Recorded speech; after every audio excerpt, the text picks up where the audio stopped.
Hi guys, good evening everyone. Here is very sunny, no? It's very warm. Andito ako sa labas, nagpapahangin, pero ay, ang weather dito guys, kahit pamaligo ka pa araw-araw, dalang bisis, grabe li talaga sa weather dito sa amin. Hindi na natin maintindihan. Ganun yan guys.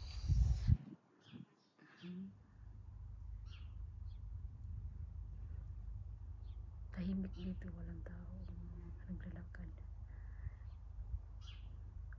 walang ingay dito. Meron ka talagang tahimikan sa buhay. Sa Pilipinas, iba naman ang status. Ang mga tao sige pandisturbo sa mga kapitbahay. Mahilig sa Pilipinas inom-inuman.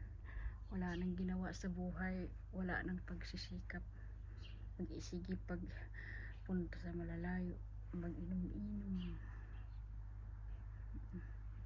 Yan ang aking nalalaman ng mga balita.